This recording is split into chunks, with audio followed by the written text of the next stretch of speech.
नवनाथ बान यांनी बच्चू कडू यांच्यावर टीका करत स्पष्ट केलं की पराभवांसाठी इतरांना दोष देण्यापेक्षा आत्मपरीक्षण करणे महत्त्वाचे आहे.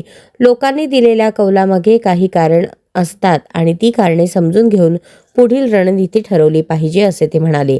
जनतेच्या मनातील नाराजी, संघटनांमधील कमतरता आणि स्थानिक पातळीवरील दुर्लक्ष या मुद्द्यांचा विचार करणे आवश्यक असल्याचे नवनाथ बान यांनी सांगितले.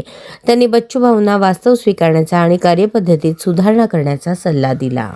बच्चू भाऊ, तुमचा देखील पराभव अचलपूरमध्ये भारतीय जनता पार्टीच्या सर्वसामान्य कार्यकर्त्यांनी केला. कारण भारतीय जनता पार्टीचे कार्यकर्ते लोकांमध्ये असतात. पंतप्रधान नरेंद्र मोदीजींसारखं नेतृत्व भारतीय जनता पार्टी सोबत आहे. बच्चू भाऊ, जरा आपला पराभव का झाला याचं आत्मपरीक्षण करा आणि मग निवडणूक आयोग किंवा भारतीय जनता पार्टीला दोष द्या.